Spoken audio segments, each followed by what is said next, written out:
All right, Spencer, catch us up, and we'll do a little anarchist D&D right now. Hold up, and... Last time on Harmontown, our heroes were in the hall of the Jarl of Fornheim. Oh, that dick. The frozen city. The party hoped to gain some assistance in defeating Admiral Darkstar and asked the Jarl Limdal for aid. But the giant noticed right away that they had collected some of the fragments of power and wanted them for himself. This remark incensed Sharpie, who railed against the unjolly blue giant, unleashing a verbal teeth-dicking. The giant responded by stomping on Sharpie, leaving him dying, broken in body but not mind. Mulrain, however, had suffered a broken mind. Thank you, Spencer. And began furiously courting the Jarl's favor. But Chris de Burgh called him out on his bullshit, for which he also suffered a boot to the head, but survived. Weighing the situation, Quark alternated between rage and bargaining, but Sharpie continued to hurl insults at the giant until the Jarl murdered the dying man, snuffing it out with his blue thumb.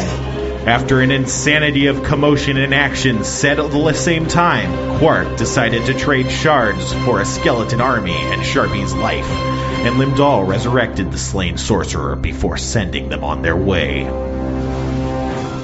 Now.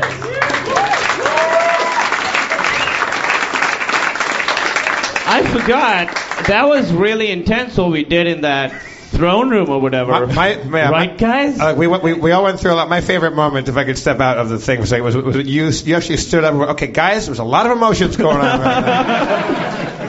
There was a lot going on. Yeah. I don't think we'll forget the day within the D&D world and also in real life.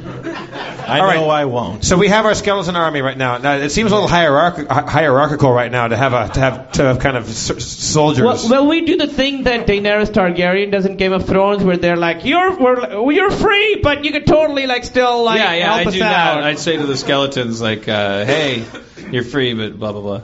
Yeah, you're free, but if you help us out. I mean, we did free you. We did pick you to come to the moon. So if you want to do me a little favor, here's some wristbands.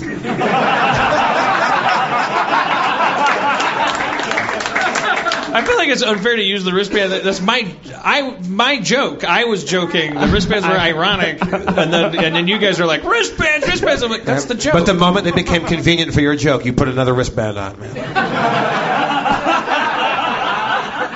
Wait, I didn't understand that. Yeah. Hey, man. Yeah, you never will, man. You never will. Yeah. You gotta hate wristbands to get that joke. You got a wristband on your mind, man. Yeah, the wristband's not on your wrist, man. Anatoly, you know what I'm talking about. You come from Mother Russia. Like your grandparents didn't have hierarchy, kind of, except they had one big hierarchy over them. Anatoly, were Tolstoy's books totally cool? Yeah, I like them. You like them? All right. So we got our army. Where do we need to get to? Were you actually going to Daenerys them? Oh yeah, do you want to make the speech there? Oh yeah. I'm not. I actually, truthfully, I don't think we should do that because they're skeletons that were conjured by a frost giant. They're not people. Are they just things and not people? Do they have personalities and names? They are skeletons.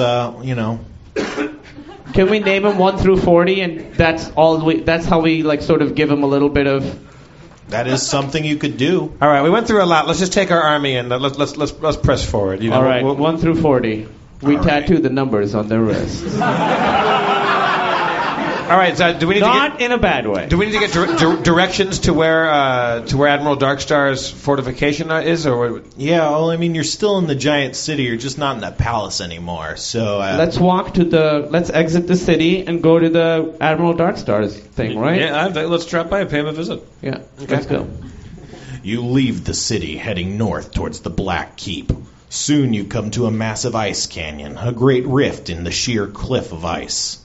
You'll have to pass through the canyon in order to reach Admiral Darkstar. No bridge? Well, no. It's like you're at the bottom of a cliff and there's like a canyon going through it. So we should walk into the canyon? Or you could try and climb up it, but it's hundreds of feet, and you'd need more rope probably. All right, Wait, well, climb up it, or I'm sorry. So like you're at the bottom of a cliff, and the only way through the cliff is this canyon that's cutting through the cliff. Otherwise, you'd have to go up the cliff. Oh, I see. So we're being directed into like a tunnel. Yeah. Okay. All right. should we take a vote with us and also the 40 skeletons? Or Skeletons, what do you think? They look on, dead eyes. The eyes are above the nose.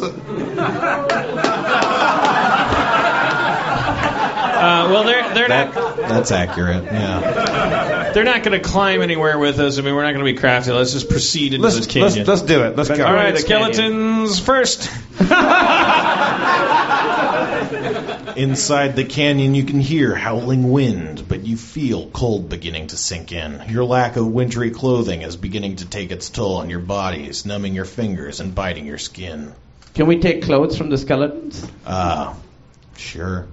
Are they wearing clothes? They're wearing heavy black cloaks. Yeah, they're skeletons. They don't have dicks to be ashamed of.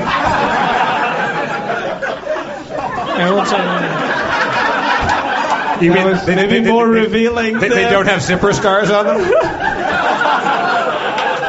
How do you think cloaks work, by the way? Like, what do you think the cloaks are? All right, let's take some cloaks. All right, that happens. Thank you, 37. Thank you, 8. Thank you, 13. You feel warmer, but still, it's not doing it. You're going to have to get out of exposure within the next, evening or so. Otherwise, you might get too cold. In the canyon, are there any like caves that we can sort of? You'd have to go deeper in the canyon to try and find something like that. How much time do we have before nightfall? Plenty of time. I said we press on. Let's press on. We have to find shelter, you guys. Let's move along. Immediately, you hear a skittering, chittering, chirping sound coming from all around you. Oh, see, we found a forest. White, flittering shapes swoop down from above into the canyon. Thousands of these strange, chittering white shapes moving about as if a cloud of gnats. Hello, fairies. Are you here to warm us? That's positive thinking. They are not. How do we know that they're not? You just get that sense after you ask the question. Are they coming straight for us? They're kind of descending. It's kind of descending into the canyon all around you, and you kind of feel the wind whip up, and you feel kind of slashes. I have an armlet of winter. That's not going to help. It's going to make things more cold. Don't you have armlets that we can do things with? I have an armlet of spring, but it's really I need to be in a springy environment in order. I can summon armor of thorny vines, and I can command the vines to blah blah blah. And these guys are so small, though. I don't know how we would. I mean, I'm assuming we have torches lit and stuff. No. Okay, well, I would like to light a torch. Okay. All right, and hold it aloft. All right. You do that. It's the wind's whipping around pretty brilliantly, but you've managed to create like the world's best wind block to light this torch, and that happens. But the howling wind at the same time, it kind of bites at your guys' heels and exposed skin, and you take 2 damage each. What the hell? Oh, come on. Are the skeletons okay with them? What's somebody? Skeletons are immune to cold. I'm using my tooth fillings of hearing voices to ask that person to repeat what he just shouted out. Magic. Elements. Resist elements. Do we have that? I don't think we have any magic people up I'm here. pretty sure Maury knows that spell. Oh, okay. She's watching Breaking Bad. Maureen, cast resist elements. Is she here, or how does this work when she's I don't know. You're gonna Let's have to be Anatoly play Mulrain. Anatoly, get up here. Tonight, the role of Mulrain Sedana will be played by Anatoly. This. Anatoly, say I cast resist elements. Don't do it. Be anarchical about it. Okay, yeah. I cast resist elements. Good Russian. Okay. You guys feel like you're resisting elements. All right. Hey, good All right, work, sit down, Mulrain. Anatoly. Wow! No, I'm kidding.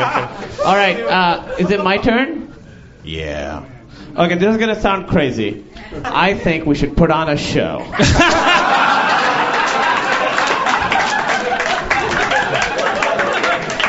love shows. Let's do it. Yeah. Me too. Oh my God! We put on a show. She's gonna be so pissed that we did a show. We put on the best show ever. Well, it's like the Breaking Bad of D&D shows. What do you do? Well, I come downstage and I set the stage for like it's a period piece. I go, in a land without time, 2 peacocks fell in love, one from the house of featherdom, the other from the house of raven. And then the camera cranes up and points down, and it's a Busby Berkeley shot of me like Esther Williams, and I'm swimming around in the snow, and all the skeletons are doing a kaleidoscope with their bones. and the gnats are swirling around. It's a big, huge, like MGM kind of musical number. Oh, birds of a feather, never, never together. When you're in the snow and you don't know where to go, you need to find a cave. Your lives there will be saved. And then there's a little ice pool, and then all the skeletons are lined up, and they all start diving in like that. They do the diving thing. I rub some snow on my face so I have a white beard, and then I open a mime door and I come in and go, "You knock it off! You owe me the rent." Yeah. But I can't pay the rent. You must pay the rent. I'll pay the rent. That's I made a snowman that looks like a hero, and then the camera widens out, and I've made snowmen out of every character we've met in our entire campaign. And they're all there, so it's like a big, huge production number where everybody we've met is And created. I sing a song, and everyone's like, "Oh, here he goes!" But it's a new song. It's not Lady in Red, and it's the best fucking song you've ever heard. It's amazing. It's moving and funny and inspiring and a catchy tune. Krista Berg, we had to come this far for you to be inspired to write a new hit. And all it took was putting on a show. Thank God we had this idea. Mulrain. And at this point, Mulrain, I can't believe that you just sat there and watched it, didn't join in the show at all. I'm doing nothing because I empty after last week's show, so I have nothing. she's not into it. And all the evil gnats are crying through smiles. Suffice it to say, it's a great show. We should have a final line for the show, right? Yeah. The moral of the story. The more you snow, the less you know. And it makes sense. Yeah. In the context of the show. Meaning don't snow so much when it's too cold out here. Oh my God, so moving. Yeah. You really feel not cold anymore. Yes! Our show's so good, we changed the weather.